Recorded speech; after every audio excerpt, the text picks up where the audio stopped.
Afternoon to all of you joining us for their seminar today, What Next for the Commercial Real Estate Sector in 2024. Both those of you joining us here today in person in the Clayton Hotel and those of you joining the seminar virtually. Some good news to start off with. It's a nice day in Dublin in that it's not raining, so we're going to take that as a win for the day. Today I have a fantastic panel of speakers and I'm personally looking forward to hearing from each of them. I want to firstly thank all of the speakers for taking time out of their busy schedules, taking part of today's event. RBK and I myself personally really appreciate yourselves for being part of this today, so thank you very much. James Nugent, Senior Director with Lisney, is going to kick off the seminar. James is going to give us an overview of where he sees the commercial property market, some of the trends, what he thinks we can expect in the near future. So much happening right now in the space, ESG requirements, remote working versus back to the office, costs of finance, plenty of challenges, certainly, and imponderables. Next up, Roisin Bennett, partner with Reddy Charlton, is going to discuss some of the legal considerations that she's coming across in property transactions. She's also going to provide an overview of some recent relevant case law in this area. And then finally, John Moore, VAT Director with RBK, is going to discuss some of the VAT considerations associated with property transactions, both selling, purchasing, landlord and tenant. As ever, John, with property transactions, it's only at the end of the transactions that VAT tend to get a look in, so you're last up. But hopefully after your presentation, we're going to change some mindsets. Following the presentations, we're going to have a panel discussion, and for those of you attending the Clayton, the presenters will be around afterwards if you want to have any chat. So enough for me, I'm going to pass over to James Nugent. Thank you. Now, afternoon, everybody. Ronan and everyone in RBK, thank you for the opportunity and the invite to speak here today, and apologies to the rest of you who have to listen to me. Before we had this seminar, obviously we spoke as a group about what we were going to talk about, and I was asked the question about what's going on in the commercial property market. And I think I said I was confused. So what I'm going to try and do today is explain to you why I'm confused and hopefully not confuse you too much. And to put all of this into context, I think the best place to start is just looking at Ireland and what's going on. So at the population level, we've got the largest population since the famine, effectively. So we're growing and growing. It's increasing by about 60,000 people a year. 20% of our current population weren't born in the country. So we have a shift in the dynamics of our society and how it's all changing. But population growths like that, from a property perspective, you would anticipate are good. We have a housing crisis which has been rumbling on for probably 10 years and is likely to rumble on for another 20 years. And it's probably the biggest single issue from a national perspective that's going to be divisive to society and community. But again, from a property perspective, that creates opportunity. So ordinarily in a housing crisis, I'd be standing up and saying this is a good thing for the industry and for development and all of those things. We have a GDP, which is, to be fair, it's a bad measure, right? But GDP is the strongest GDP in Europe, but even on a modified domestic demand basis, the economy is performing really well. We have the largest household deposits that we've ever had. So I want to check the figure here. 154 billion, increasing by $1 billion a month savings. So a lot of things are going well in the economy. I'm not blind to the fact that there's other different and lived experiences out there. But generally speaking, these are also the positive things. Full employment, about 2.7 million people at work, an unemployment rate of about 4.5%, inflation coming down, interest rates likely to come down, government surplus, National Reserve Fund, etc., etc., etc.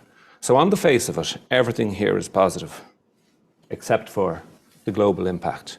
And it's the global impact and the global, it's geopolitical events which is having an impact, I think, on our property market. And I'm going to try and demonstrate that. I'm very tight on time, so I'm going to try and demonstrate it through looking at office property, the investment market, and then give you just a few themes that I see going on. So, office activity. The graph speaks for itself. That shows transactional activity of offices in Dublin over the past number of years, 12 years or so. And you can see that, roughly speaking, we transact about 2.5 million square feet of offices on an annualised basis between the city centre and the various different suburbs. And you can see it, sometimes it's up and sometimes it's down. But what we're witnessing at the moment is that it's dropped off, and there's no surprise from that, predominantly because of the global pandemic and the impact of working from home.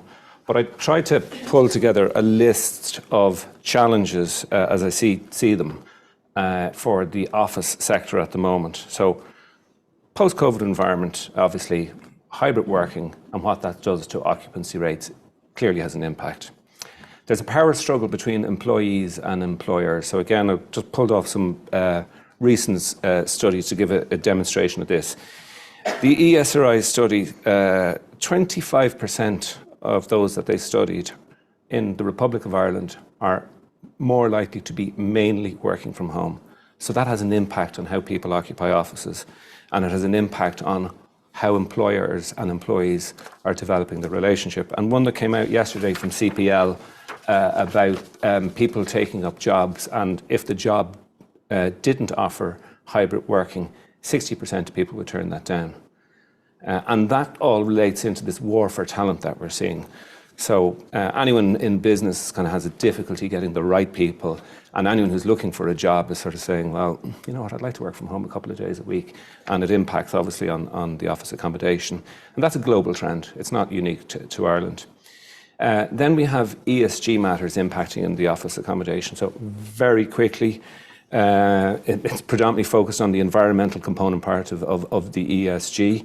It's led by sustainable finance directors at an EU level. What that's saying to the capital going into the development of offices or loans of offices is that they have to meet certain environmental standards. That's increasing the construction costs.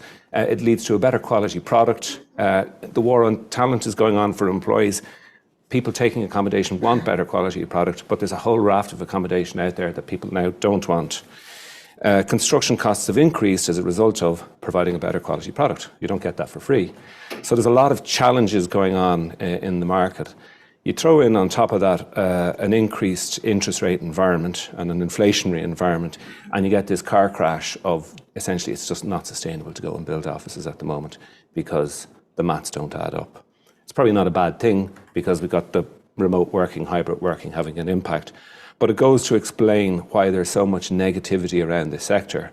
And the negativity becomes a self-fulfilling prophecy. You see Bloomberg coming out with a report essentially saying, I think, that we should all basically crawl under a rock and come back out in 10 years' time when it comes to office property. A view I don't necessarily subscribe to, but it's part of the sentiment. If you go on and you look at the further influencing factors on it, Dublin, I suppose, got very focused on tech sector offices and employers.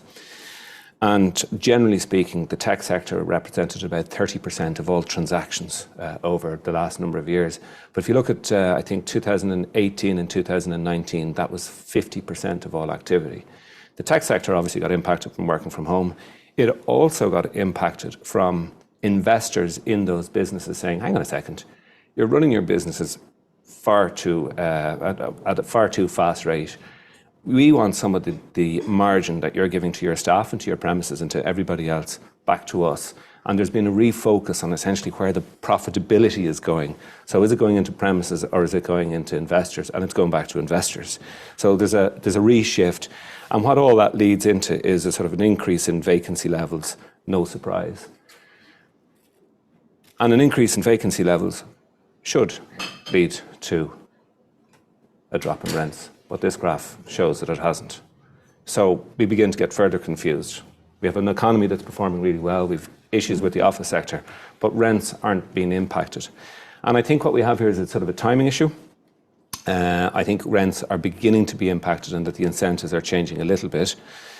But I also think that the reason that rents aren't impacted, because generally speaking, the nature of the landlords that we have out there providing office accommodation are really well capitalised, and that we don't have landlords who are under the same pressure. And what you will see, if you pick up the papers, you'll see receivership from, I don't want to be overly unfair to kind of different types of investors, but you have receiverships from Korean investors who are retail investors in a retail fund with a German bank is kind of a lot of it, or people who have restructured a finance deal and are trying to push it out the other side and it just hasn't worked for them. So it gives you a very quick idea of some of the headwinds that we're seeing on the office market. If I move quickly, and I'm conscious of time, the investment market. So when we look at the investment market, we're talking about properties fully occupied or predominantly occupied, producing income, and they could be retail, office, etc., etc., etc. Again, we transact about, and when I say we, I'm talking about Ireland, transact about 3.3 billion euros worth of assets on average. And that's begun to get a bit sticky over the last 24 months or so. And if I look at last year, you can see it up on the screen there. You've turnover of 1.8 billion versus a 3.3. If I look at the first quarter of this year, the figure is 162 million. And you got to say, okay, well, what's going on there? And what's going on there isn't that there's no appetite for property. It's that there's this disconnect between what a vendor wants and what a buyer is willing to give. So there's loads of buildings that can be bought, but they just can't be bought at the right price. And there's loads of capital that's out there. And that disconnect is narrowing. It'd be really interesting to see what over the next quarter, but I've seen some much more appropriate pricing coming out since the beginning of this year. So I think we're going to see that shift. I talk about interest rates. Somebody asked me earlier on, well, what about interest rates? There's a sort of a theory out there that a drop in interest rates is a cure for the ills of the property market. It's not. It's much more complicated than that. And if I look at interest rates, you can see that they've gone up. You would then say, well, will yields on property not correspond? And they don't. These are the yields. There's no correlation between yields and interest rates because there's a load more complicating factors and influencing factors in that. And what this does show you is, again, that there has been some movement in yields. Yields tend to, across the sectors, travel at the same direction. I expect yields are going to move out a little bit more, and I think if we were to look at this graph in 6 months' time, you'll see the gap getting a little bit bigger, but the activity certainly will pick up. And then finally, I want to talk, if I can, just about some themes to give a sort of a broader concept, because talking about investment turnover and offices is all well and good, but I want to talk about really what's driving the market and what's going on. So the first theme, if I can call it, is a sort of a liquidity issue, money. And I don't know whether it's liquidity, credit, capital, equity, but essentially it's money. And in the last cycle, what happened was cheap money led the investment, and cheap money was available to all market participants to go and participate, to get active, and very little asset management was involved, and you could basically make a good return. And it was sort of like a steroid to the market. Now we got a detox from that. And what's happening with investors is the focus, obviously, cheap money's gone, mainstream banks aren't around, alternative lenders are too expensive. And what's really happening is that those who may have been putting money directly into property are looking at putting it into the availability of credit. So it's less risky from them. So they're still exposed to the property market, they're just providing debt in an alternative way, and they have less exposure, and they don't have the day-to-day headache of the asset management. And it's going on in the background, you don't see it in the papers, and there's a huge amount of real estate loans across Europe to be refinanced in the next 12 months. And that explains why you don't see assets trading, but you might see loans trading, loan books trading, etc., etc. So that's first theme. Leading on from that, concept of, and I use the word thematic investing, capital markets and money markets love to come up with new ideas to pretend to people that they're selling a different product. So thematic investing is the kind of the buzzword that's been around for a number of years, and it's moving into the real estate sector. And really what that's about is they're not about picking an individual winner as an asset. It's about following a story or a narrative and buying into the narrative. And if you were to look at it in, say, the motoring world, hydrogen or EV cars as a potential, or AI, they're sort of disruptors. And the strategy is based on, as I say, global trends are themes that are going to disrupt what's going to happen. And when it comes to property, what are the themes that are going to be out there, say nationally in Ireland, that people are going to invest in? So like data centres is really well understood themes. Anyone who's got one of these knows that if they want the ability to shop at home on your sofa or to look at your 50,000 photographs that you have, you need data centres. So you'll see a load of money going into that because it's resilient. It doesn't need people in offices. Social housing. Housing is a big issue right across Western Europe at the moment. So a load of money going into social housing. Repurposing of logistics in an ESG environment, a big issue. So with all these global kind of trends that are going on, supply chain issues, wars, security about whether you're going to get your goods, blockage in the Suez Canal. What's happening in that as a result of that is that people are probably overtaking some of the logistics accommodation just for security of supply chain. And then the capital is coming in and saying, well, okay, we're going to take that because we understand that the rationale behind it. We think that there's global uncertainty. Is it 50% of the world's governments are having an election this year? So we know there's global uncertainty. That's going to impact on supply chain. So that's a space that we're going to be, because that's going to take years to come in. And ESG, I'll finish on ESG. ESG is a really, really big issue. So everybody talks about it, and everybody talks about it in the context of the E, so E being the environmental component part. And we've sort of figured out what that means. We know from a property perspective that we got to provide net zero buildings, and we know that we have time to do it, and we know the pathways to do it. The G side, the governance component part, everybody sort of understands, and it's fine in Western Europe. The S side, watch that space. I think it's going to be really interesting. I'm not sure what the impact is. So S is the social aspects of it, and how it's much harder to grapple, understand what it is and how it impacts the market going forward in property remains to be seen. But I think there's a huge opportunity, funny enough, in the S space for all businesses, because it's the only component part of ESG which hasn't fully been understood and strategized. So in summary, a lot of confusion. Confusion creates opportunity. There's a load of capital out there, for investment property. There's a load of strong things in the Irish economy that give us a good narrative. And there's a perception that being open to global shocks is a bad thing. As I was saying to Tom Marin earlier on, I don't think there's anyone in the room who wants to go back to a 1980s Ireland, which was monochrome, and there was no activity. A global economy and global ability just gives you so much more opportunity. Irish businesses have been fantastic about going out around the world and generating new work streams. And there's a lot of really positives here. So notwithstanding the noise, I'm actually quite positive about what the next 36 months are going to give. So thank you very much.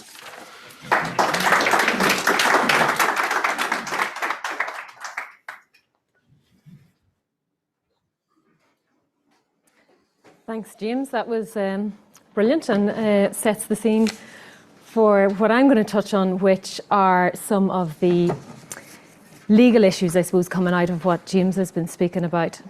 I'm just going to find my slides. Okay, so I have 15 minutes as well. So look, I'm just going to fly through some of the items here. Touch on the office market in terms of what I'm seeing on transactions in the documentation on that. ESG, as James has already mentioned, a huge piece of work and a lot coming through on that in terms of legislation. Some recent court decisions, just more for the human interest and the stories behind those, because again, they are just informative. Commercial rates is a new thing for us in terms of what we're doing, and again for anyone out here who's selling, buying, leasing, surrendering, just to be aware of, and obviously housing and some legislation. So again, like James says, a lot of this, especially point 6, is going to be informed by where our current government goes and what happens with that. And as we all are aware, there could be changes on the horizon. So just in relation to the office market, obviously James has dealt with the issues around home working, hybrid working, and about buildings having to perform better for the employees that are coming in and to actually get them into the city centre every day. What I'm seeing in terms of lease heads of terms, I'm seeing differences from what we would have seen historically as regards rent-free and the likes, and that's again to support what James is saying, that the headline rents aren't dropping. So there's other incentives available than rent-free potentially. I've just mentioned 2 buildings there that are worth having a Google on, because it's this whole idea of repurposing of grey space, and what we're seeing and what I'm doing, a lot of my analysis will be around the service charge and how that's being charged back to occupiers.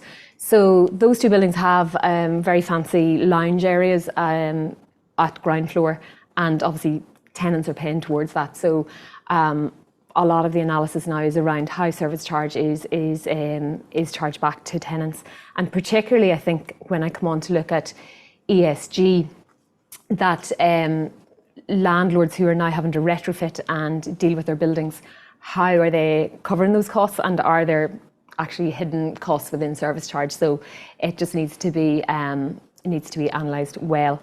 Subletting is another thing in terms of from the legal perspective that we're seeing, and just the practical impacts of that for us are in Dublin City, the fire officer is taking 26 weeks now to approve a fire cert for a subdivision, and we have had cases where I've heard of it anecdotally where the fire officer has refused fire safety certificates. So it's one, again, if you're coming to the market or trying to sublet, that you've actually thought it through early on and thought about the compliance consequences. So are you triggering an application for a fire cert? If so, get your advisors on it early to have looked at that. ESG, look, you could have a whole talk on this itself. So look, all I'm going to say here about it is, from the legal perspective, is the Energy Performance of Buildings Directive. So that has gone through the European Parliament. So it's now with the Council of Ministers, and it will be approved within the next 2 months, which then means it will come down into domestic legislation and will be transposed, say, for 2 years' time. And then the practical impacts are in relation to net zero. So for public sector buildings by 2028, new buildings by 2030. And then there's a whole other piece of work around retrofitting of existing building stock. And I've been looking at this, and I'm involved in a project with the Irish Green Building Council on this about retrofitting, and that is a huge piece, I think, for I suppose government intervention in terms of helping that happen. We're seeing buildings that are coming to end of life, but how do you get those back working again? And I think there's opportunities there for that. And also what we're seeing from the UK is that the whole idea of minimum energy standards, it is creating this two-tier market between the well-performing buildings and the non-well-performing. And that's a whole issue in the UK, because they have buildings under a G rating are in effect, you know, they're on this kind of sidetrack where they're just being left behind. So it is something that's definitely coming down the tracks here for us. So just in terms of recent court decisions, I'm not going to get into heavy law discussion on these, but just some interesting ones that have come through recently. Like, obviously we're seeing a rise in examinerships, and I know Brendan's here today. He'll know more about it than the rest of us in hospitality and the likes, where obviously the VAT the revenue warehousing scheme has come to an end, and also linked to what James was saying about the office space. The examinerships that I've been looking at lately are the lunchtime retailer, the sandwich, the Chopped, for example, Tolteca, you know, in certain locations that they are seeking to maybe repudiate leases or negotiate those. So that is something that is on the rise, unfortunately. Some recent cases just on to mention, just for, I suppose, for general knowledge, is the whole area of leasehold covenants, and I suppose back to the point about the document doing what it says, and just two cases. One was Dunn's, where you probably read about it, Dunn's and Mr. Price, where Dunn's had exclusivity in a retail park in Carlow, and Mr. Price came in next door to them, and the whole case centred around what was the definition of groceries. So it's very, very interesting case to read, just to the whole analysis of what's deemed groceries and what's not. And I don't know if you're a Dunn's shopper, you'd know what your €50 voucher, what you can use against it and what you can't. Ultimately the court held that Mr. Price were bound by the exclusivity and they couldn't sell groceries, and groceries included various things like toiletries, household cleaning products, like basically a lot of what Mr. Price actually sell. So it was deemed non-consumable goods that you would buy on a weekly shop. And the point was made, Mr. Price tried to challenge it, saying, well, the pharmacy over here, he sells toothpaste and shampoo, and you're not taking him on. But obviously Mr. Price is a whole other ball game. The other case I mention is it's a case in relation to a shopping centre in Galway, where a 500-year lease had a consent to assign a provision in the lease, and it was a pub that had been disused since 2018, and they wanted to assign it to a community centre. And again, it's back to that point: if there's a covenant in a lease or a contract, that's what stands, and it doesn't matter what you might want to do. You have to go to the document, look at the document. And in that one, the landlord was held to not be unreasonably withholding consent, because it was to do with dead frontage. So it had been a pub, and obviously was drawing people into, had good presence along a busy road. But this was going to be a community centre that would have dead frontage, and the court held that the landlord was entitled to withhold consent. So again, a 500-year lease. In both those cases, actually, the Mr. Price lease is a 500-year lease as well. It's not an occupational lease. So they're long-term leases bound by very restrictive covenants. So just always look at the documents.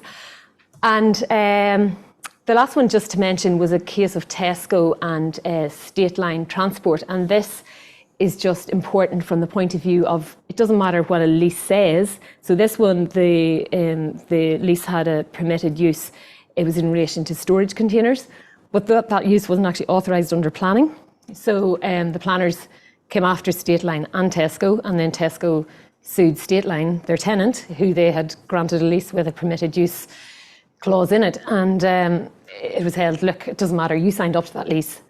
That was the permitted use. You didn't have planning to do that. You should have checked that out at the time. Therefore, you're bound by your covenant. I'll just mention commercial rates, and this is more for just a planning piece if you're selling, leasing, surrendering. There's a new regime since the 1st of January. And look, it's quite detailed, but in effect, from a practical point of view, the net effect is there's now one moiety of rates struck. And obviously what that means then from a sale perspective or dealing with the property, you are obliged to pay up the rates to the end of the year and then deal with an apportionment back from whoever you're dealing with on the other side, be it your tenant or your purchaser. There is a whole concept now of this being a criminal offence, and that's not necessarily just in the hands of the landlord or the tenant. It could be both parties, it could be both vendor and purchaser. So that is a significant shift, and again, all with the means of getting compliance on these things. Unpaid rates had historically ranked as a charge on property, and it will still when the property is within that ownership. But once the property transfers, the charge transfer stays with this liable person for as long as any rates remain unpaid. So it is just something that needs consideration, because now there's obviously an interest charge at 8% per annum. And I'm actually closing a transaction tomorrow, and I was actually doing the rates apportionment yesterday, and I was looking. They actually have it now on the bottom of the rates bill, like saying rates, the interest on this will clock at, and they work it out for you and tell you what your liability is going to be. So I've just set out there just the obligations to notify. So again, just to talk to your advisors, think it through, because it's not necessarily just only the vendor's obligation, as you can see here, and the legislation is nuanced just in that respect. just housing, I'm just going to talk briefly. The Planning and Development Bill, huge piece of legislation, as you all know, and it was gone through pre-legislative scrutiny. It is at the committee stage at the moment and is, I think, under debate yesterday and today, actually. So look, I think we will see where that goes in terms of where the current government goes and what happens with that. What we are seeing in terms of planning, there's been a few things, and you probably picked it up yourselves in the media. The whole issue of serial objectors to planning permission, there has been obviously a shift on that now, that the developers are actually turning it back on the objectors, and there's been a couple of cases where they have taken on the objectors. And then yesterday there was an interesting Supreme Court case on the whole issue of on Board Pleanála quashing a permission, and where does that go? And so it was under the strategic housing legislation, which has obviously since been replaced, but it was held that it goes back to on Board Pleanála and they can deal with it, and so it isn't a de novo application under the new legislation. So again, very technical, but just one to be aware of. Then just on legislation generally, so look, we've a number of things just still tracking along, and as James says, the whole issue of housing, it is going to be a hot potato for the election. So these are just trundling along, and whether they go anywhere before we have a general election or not remains to be seen. I will just mention the residential zoned land tax, because that is just important from the legal perspective, because that's coming in, it's in force, but the collection is happening from January 2025.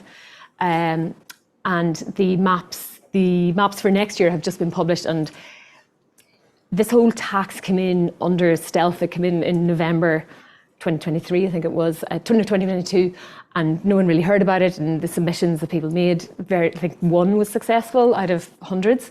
So it's just one to be mindful of if you are dealing with the buying or selling land, and also just within the urban context. You'd be surprised, I've looked at the maps, and there's certain little pockets within Dublin City that you would be surprised are caught by the tax.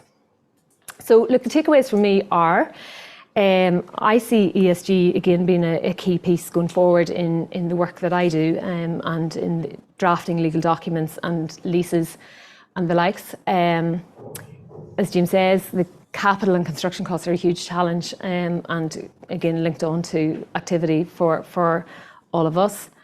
The renovation and repurposing of existing buildings with the EPBD coming in, that's going to be a huge task, and I think again linked to that is the whole geopolitical piece. Like, how is our government, whatever that government may be and whatever party that may be, how are they going to support that and support investment in our building stock to get it up and running. So thanks everyone for your time, and looking forward to the next one.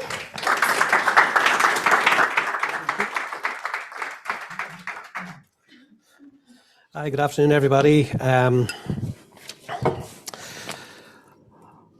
John Moore, and I will try and get the slides to work. And I would like to talk to you for the next hour about VAT, but for lots of reasons, I have to limit it to 15 minutes. So bear with me.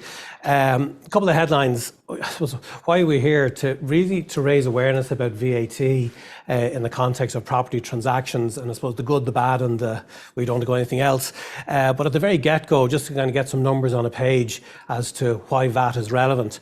11.89%, that's the VAT element that'll have to be given over to revenue on a transaction, a sales transaction, where VAT should have been charged but wasn't. So if you're selling a property for £1 million, you'll only get to put 880 grand in the bank, have to give the other part over to revenue if you get it wrong and don't charge VAT and can't pass it on to your buyer.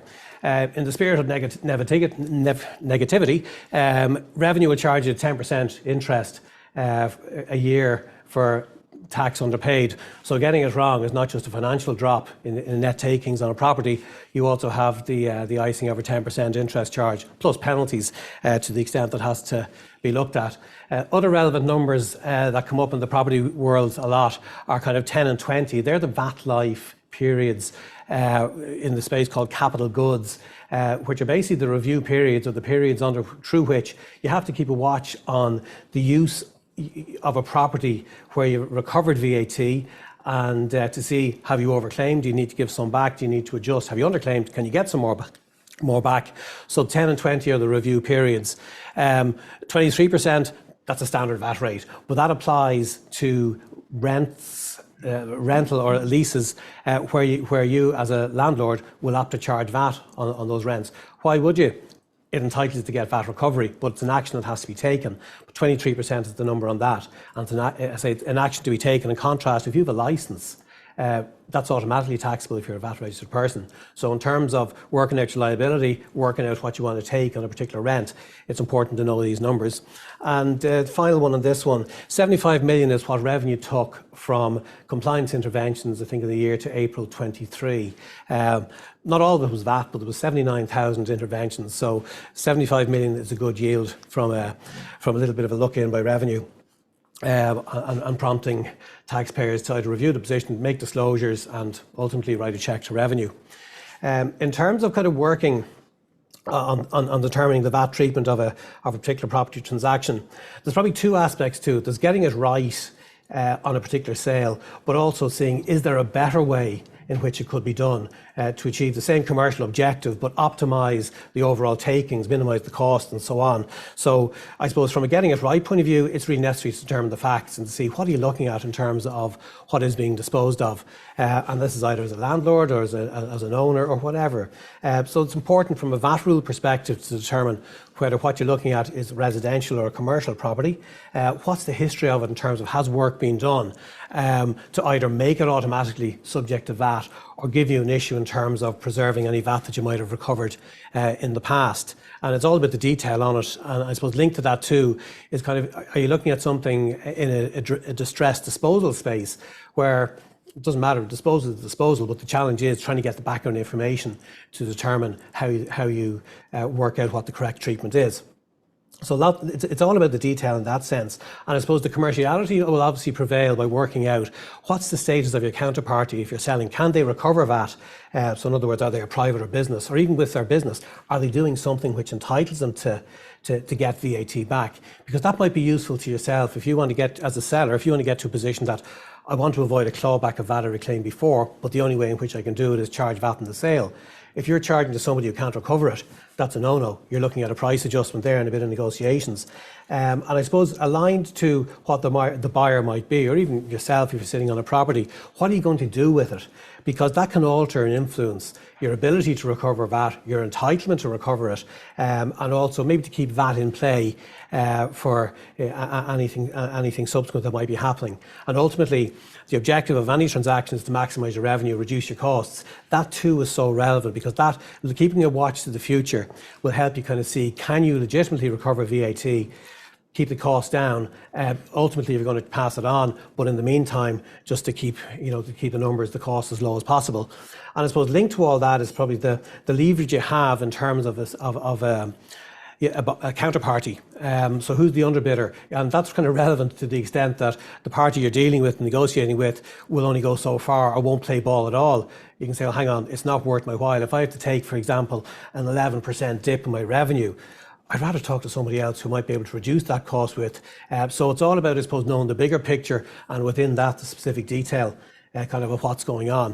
And I suppose linked to that too is, depending on where you are in the process and whether you're a seller or a buyer, and that's whether you're looking at a kind of a granting a lease or taking a lease, you'll have a different perspective, and there's a whole lot of different VAT rules that will apply to that. And ultimately that, depending on which side you're on, you'll have to consider to make sure that you charge VAT where you should, or you recover VAT where you're able to.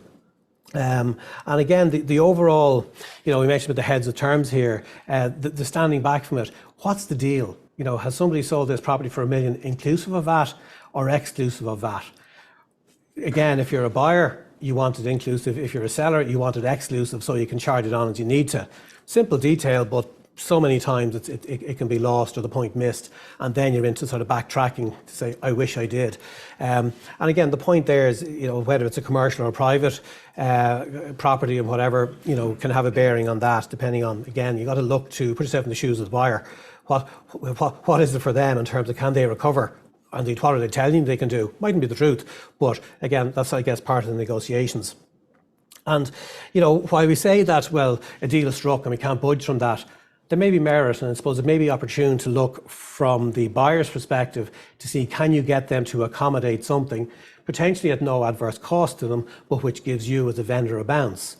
Again, they'll probably want some piece of that saving too, but again, it depends what you have to pay over. A small increase in price may be better than a bigger loss or adjustment that you have to make in terms of VAT. And I suppose the final point on this one is, in terms of you sell a property, you look to collect the proceeds. In often cases, VAT, if it's due on top, has to be collected as well. So I suppose the mechanics for organising that and making sure that you collect the 13.5% on top of the £1,000,000 is appropriate where it's appropriate. And then the whole concept of, well, who charges that? Who's on the hook for VAT? Most times the vendor charges, but that's not to say that this kind of obscure VAT reverse charge mechanism won't kick in and cause lots of complications and misunderstandings. But again, depending on which side of the fence you're on, you've got to be in the right space for it. So with all those problems kind of identified, it's still worth kind of identifying and not losing sight of what's the goal here. It is to complete a transaction. Okay, the legwork has been put in, the handshakes have been done, and you're trying to kind of still hold on to the handshake, but look for more money or less or an adjustment as well.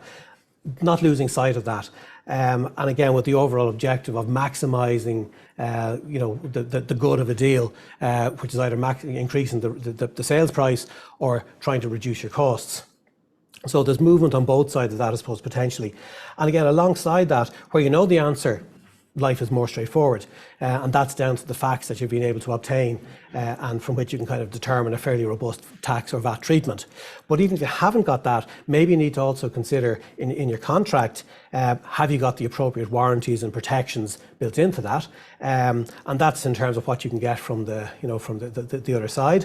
But even from your own point of view as a seller, are you happy that your VAT treatment in terms of how you're dealing with a particular sale, but also the implications on any history and previous recovery are dealt with appropriately? So again, it's all about kind of doing the 360 look, and that ultimately will get you kind of to I suppose a safe position that what you're doing is correct, but also making you aware of other things that could influence that. And again, we say, the goal is sell the property, but also collect all the money you need to as part of that. The good news is, don't propose to go into those slides in great detail, but they are pretty much, I suppose, a synopsis of the points that need to be considered as part of determining the VAT treatment, VAT actions, contract measures, and everything else VAT related in the context of a sale. And there, the slides come up in a minute, but for this one, this is in the context of a sale. So whether you're a landlord, a seller, you'll need to consider all the things on the left. If you're a buyer, the polar opposite in effect, but parallel things to consider as set out on the right. And they range from, are you sure you need to charge VAT? Am I sure as a buyer I need to pay VAT? Because if I pay it and it's incorrectly charged, I'm not going to get it back. So while the vendor might be happy, I'm not. To give you protection against that, you need to have something in the contract to kind of reflect the payment for VAT, correctly chargeable. And so to cover the position in relation to that. Different things as well, again, as not necessarily a contract matter, but something to be aware of is the counterparty's ability to recover VAT. Because, if it's a cost for them, it's a problem for you. If it's not a cost for them, maybe that gives you options you wouldn't otherwise get to have. And I suppose there's the overall practicalities of settlement. I keep going back to this. If a transaction happens and VAT is due, revenue will look for the VAT. They don't really care whether you got paid for it or not. So to minimise the impact of that, along with the purchase or the sales price, you need to collect any VAT due as well because you're on the hook for it. And I suppose in terms of, you have one opportunity before you sign a contract and complete it is to obtain VAT information. So this is the whole thing called VAT pre-contract inquiries, which I suppose are a standard enough list of information on a transaction that generally gets sought as a process of routine, whether or not it's actually appropriate or not. But again, be aware that there's a work involved in putting that together, populating it, getting information, and ultimately, as a vendor, you're warranting it's good and correct. It's a warranty. they can be troublesome things if it turns out to be incorrect at a future point. So I suppose these are all things that have really to be gone through. So in effect, that's kind of your kind of shopping list of things to look at in the context of a property sale. The equivalent one in the context of a rental arrangement, broadly similar, the principles are the same. It's about ensuring you can get to do what you need to do and that your position is protected, and to the extent you need to negotiate, that you have an idea of what the impact of what you're doing is for the other side, so that any election that might be made to preserve your past recovery can be done, and knowing the impact of that, whether it's something that can be done without a cost to the other side, or whether you need to do a price adjustment that's better than the cost you might otherwise have to the cost of that you have to give back to revenue. One final point maybe to mention in that is the terms of contracts and the whole notion of a thing called capital goods, and particularly in the context of work undertaken by a tenant. There are measures that a tenant can undertake work on a property and recover VAT as normal, but if they cease to be the tenant, as it were, if the lease is surrendered, that can trigger an adjustment for the tenant because they're ceasing to use the property for something that entitles them to recovery. There is a mechanism in legislation that I suppose that capital good in terms of the tenant work can be passed across to the landlord. That needs to be done. There's a process by which that has to be documented in writing and so on. So generally it shouldn't be an issue for the landlord provided they're in a general VAT recovery position. But it's a real benefit to the tenant if they can be relieved of an exposure. So again, knowing what goes on, knowing what the history is, knowing what the works that have gone on is really relevant, and in the context of making sure that the agreements protect you, whichever side you're on, to be able to pass a capital good across or to accept it, it's really important. In the last two slides here, I suppose some other points just to be aware of in terms of, we're talking kind of, for the last kind of 12 minutes or so about it's Irish VAT, by reference to most of the stuff we see is for property located in Ireland. And that doesn't mean that, there are equivalent rules and VAT rules in the EU context, pretty much replicating, the position in Ireland as applies in other member states where property might be located. But the key point here is wherever you're transacting a property, sale, a lease or whatever, you got to look to the VAT rules that are in place in that country to determine that the action you're taking is appropriate. In the context of minimising costs and maximising revenues, you've got to be aware of how you recover VAT, what you need to do to meet the requisite conditions, and that's both historical VAT that you might have recovered, that you have a basis for it, transaction costs, and ultimately any other kind of VAT that's arising on a property sale. Practical things to be aware of in terms of the old versus the new VAT rules. The VAT rules changed significantly on the 1st July 2008. So just because something was dealt with in a particular way before then, it's fairly guaranteed it won't be dealt in the same way after. So be aware of a change in things on that. Before writing a cheque to anyone or closing off a deal, it's essential that the VAT treatment has been validated as being correct. That necessitates that the relevant facts are all as they should be. Not forget that there are VAT measures to allow a transaction to be, for example, ignored for VAT purposes under business transfer rules. Again, if the requisite conditions are met, they will apply. They're not optional. But if you end up with a VAT charge happening where it shouldn't have, that's still due to revenue, but the counterparty is not going to get it back. So that won't be a good outcome on that. Warranties and indemnities, we've said it's how much I suppose you can get and maybe how little you have to give, depending on where you are in the deal. Essential to have them properly covered, as too is the VAT measures in the contract, the VAT clauses in the overall contracts. So to conclude, the takeaways. Act early, be ready, I suppose, and the VAT documentation is required in the form of this capital goods record. We see lots of situations where they're cobbled together at the 11th hour because they're needed for a sale, as opposed to comply with VAT rules that are there from when you incur expenditure, but nothing like a deadline. The deadline being the sale to focus the mind to make sure that they're up to date. Determine what's going on. And I suppose from a VAT perspective, it's down to the analysis of the particular transactions. You can't rely on what somebody else is telling you unless you can rely on them properly, but it generally goes back to what is going on, what's the documentation, conscious of what the heads of terms are, but the documentation is ultimately what will prevail That's what revenue will look at. So if it's different, you need to kind of reconcile those differences. Being aware of what the commercial position is, as I say, relevant to be able to see, can anyone be squeezed for more, for less, for an adjustment? Knowing that, it's probably called empathy in some respect, or certainly knowing what the other side is, because then you can kind of see them before they blink. We talked about validating the VAT treatment. The sooner the better on that. The documentation has to support it, including the requisite contract measures to enable you to charge VAT, to enable you to be properly charged VAT if you're on the other side, or not, as the case may be. So that's what you get, I suppose, to lock down the VAT treatment from a commercial perspective.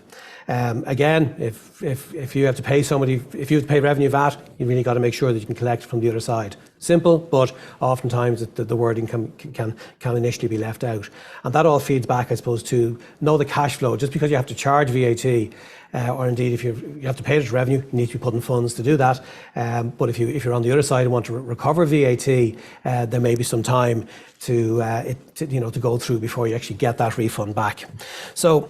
That's 15 minutes of a whistle-stop tour of VAT. That's a picture of the VAT team in RBK.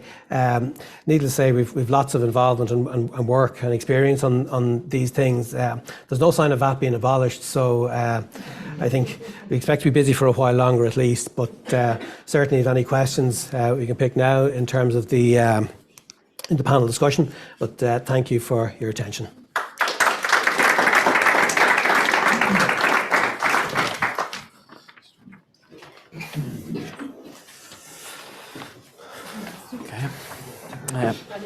Okay, guys. Listen, thank you very much. We'll just go through a panel discussion. So maybe firstly, one of the points that was talked about there, and we hear about it in the media often, is the surplus of commercial property, the office space, etc., shortage of housing, and the simple solution of repurposing commercial or office buildings into housing. I maybe ask you first of all, James, how realistic is that? And is that, it sounds easy, but what's the issues? This isn't a VAT question, Ronan. No. Because I was going to pass it on. I think, truthfully, I don't think it's as simple as is suggested, and I think it's a sort of a naive answer to sort of a bigger fundamental problem. So repurposing older office buildings into residential has been offered as a solution to address the shortage of residential accommodation, kind of probably because of a lack of ideas, right? And if you get into it and you look at it, there's a cost issue. So the mathematics at the moment don't work out. There's a building geometry issue. So if you think about apartment blocks or houses, they have a certain depth in terms of natural light.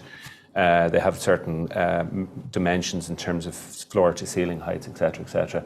And generally speaking, a lot of the office property that's out there just doesn't fit that. The difference might be maybe some kind of 1980s, 1990s office buildings where the depths of them tend to be sort of 14, 15 metres because they were designed to be naturally ventilated. But like truthfully, if you have a housing crisis, the better thing for society to do, notwithstanding kind of ESG and green credentials, is to knock that down and build much more density on it, closer to public transport infrastructure, and get on with the proper job that needs to be done. Thanks. Yeah. And Roisin, again, from a legal perspective, moving from commercial to resi in that, I presume it's not strictly straightforward. No, like you've issues around planning, obviously, and okay, the planners might be supportive of it, but long term, whereas the idea of placemaking and making that somebody's a home and communities, and I suppose the legal issues then that obviously evolve out of that. I think that all requires careful considerations. It's not an easy fix for sure. And John, I presume no VAT or very straightforward. You could take that view if you're wrong, and I suppose the principle is straightforward, but the detail is probably the killer. In that, if a commercial property is being repurposed to something else, there's a question over past recovery of it, and at least it may be manageable, because depending on what is the property is going to be used for, the subsequent sale may still be valuable. No issue there. But if the property was to be used, for example, for rental, residential rental property, VAT recovery won't be possible. So there's a big issue in terms of that. So whatever box that fits into, but within that, there's a real exercise to be done to cost it. Yeah. Okay, thanks. And maybe, Roisin, for you, in the context of ESG, directives, planning, etc., it sounds like more and more regulation. What about, I presume, does it make the whole transaction easier or much more complicated? And I'll see the views from everybody, maybe yourself first from a legal perspective. Yeah, I think at the moment, certainly for our profession, like there's a whole learning exercise, right? And I think we're trying to do a lot of work with the Law Society on that and getting information out there. And obviously it's fine in Dublin and the big law firms where people understand and they're maybe getting familiar with green clauses and the likes.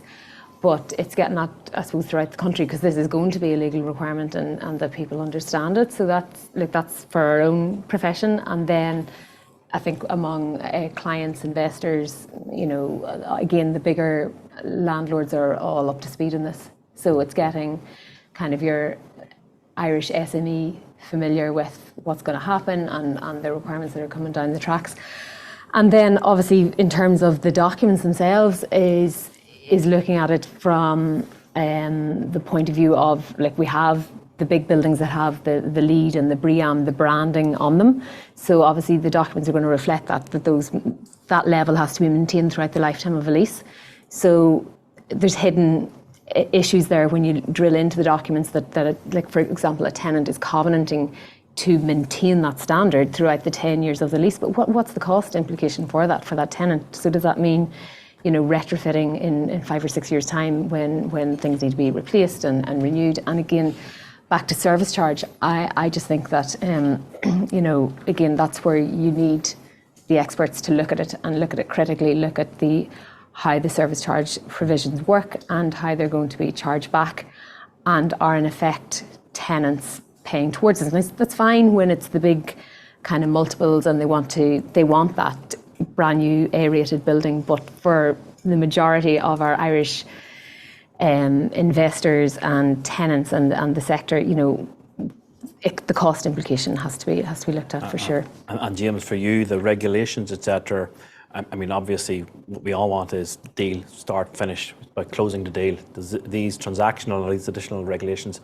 they impact on deal timings or timelines? Or I don't think they are. I mean, as Roisin said, I think in a general sense, the concepts of green lease clauses are reasonably well understood, are beginning to be well understood. So I don't think they're complicating the deals, they're slowing them down. There is, again, an education process for some people to go through. And actually, we're all learning.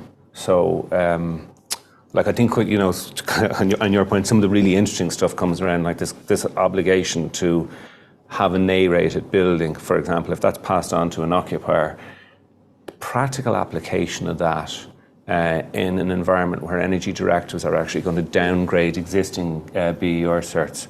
Yeah. So you're actually committing, is it an A-rated on today's measurement basis or an A-rated then? Like, you got to be really careful. So I just think it's not slowing it down, it's maybe complicating it. Yeah. Yeah, is that right? Did you get that? Yeah, definitely. And John, for you, obviously, ESG, retrofitting, investing in energy efficiency, tenants, etc., all of those are development, or from a VAT perspective, what are the issues in those? Sure, I suppose it'll do a couple of things.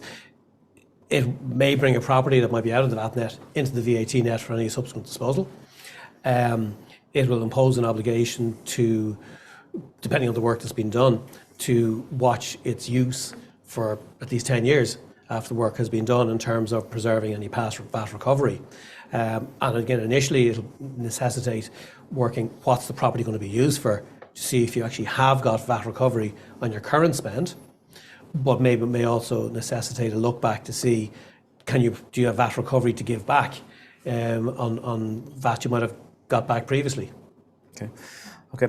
And just maybe one thing, I know you were at MIPIM there last month, the international property, again, mixing with the issues we're seeing, and I think you picked it up there, we're not unique what we're seeing in Ireland, but how are we in the cycle compared to other territories, and what's the sentiment towards Ireland, or what was your feeling? So I think where we are in the cycle is probably nowhere different actually than anywhere else, because ultimately what drives the cycle is capital. and the capital, it's really lazy. It follows the path of least resistance. So it moves. If there's a better opportunity in Spain in a particular sector, that's where it's going to land. So I don't think we're anywhere different. Having said that, the sentiment towards Dublin is global exposure, which is seen as both a positive and a negative, and that the government may not have necessarily grappled with what it can to do on the global exposure. Really interesting that one person I met mentioned Sinn Féin as a call it out, right? We all have a concern as to what that means because we don't know. And maybe 24 months ago, for people looking in the private rent sector, PRS, multifamily units, that was a big, and to be fair, probably still is a kind of a big concern. But I think the global investors are maybe beyond that. They tend to be ahead of us, actually, because they're looking at it on a global, and they just know housing is a problem. It needs to be fixed. So whoever's in government is just going to have to fix it. So the things that were on the table are off the table, and the sentiment. I had people who were talking about building office buildings, which, when you look at the slides, looks odd. Now I get that because I understand the kind of the pipeline story. Loads of money out there for residential, loads of money out there for student houses, money out there for data centres. Positive. That's good. And maybe you mentioned Sinn Féin, and you mentioned, interesting, general elections. We have a new Taoiseach yesterday. Likelihood is, by this time next year, there'll be a new government in position. So maybe I'll ask you, each of you in turn, maybe start with yourself, John. What would you like the government to do in respect of property transactions, or if you had one ask for them, whoever it is? I suppose in a property transaction, kind of commercial, VAT should wash through. But it's probably, if the process could be simplified, because there's lots of complexity around it. They are VAT and property rules, unfortunately, but they tend to be slow up the completion process on the commercial side. On the residential side, I think from a government's economic statement last year or the year before, there was a reference to reducing the VAT rate, on new homes, which would ostensibly have a very immediate benefit. On the assumption that the saving is passed on. And I think the sentiment at the time was that the price wouldn't change, the VAT element would reduce, but what would be retained by the builder would be retained by the builder to defray their costs. So it wouldn't be passed on. But I think a reduction in rate would be, I think, a good news story, and peer pressure would probably cause it to have to be passed on and allow a reduction. And Roisin, same question to you. Yeah, I think two things. Firstly, on the commercial side, I think in terms of getting old stock back to life, I think, and with looking at the EPBD and getting those buildings retrofitted, there has to be an incentivisation programme there to get people doing that. I think, yes, you can bring things in legislation, but how are you going to help the funding of that? So either tax incentive or whatever that might be.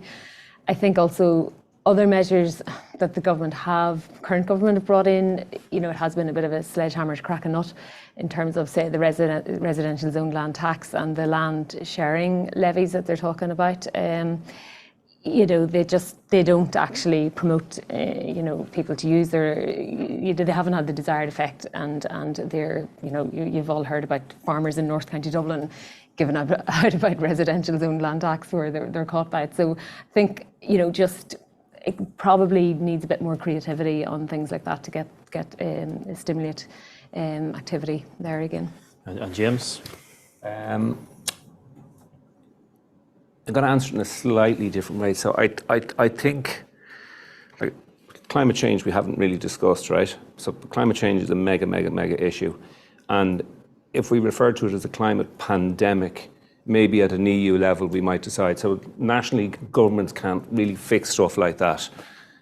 So I think the government should push the EU into dealing with climate change and retrofitting and all of that sort of stuff as an EU problem as opposed to a national problem, so that you address that. So I think it's slightly broader than the government.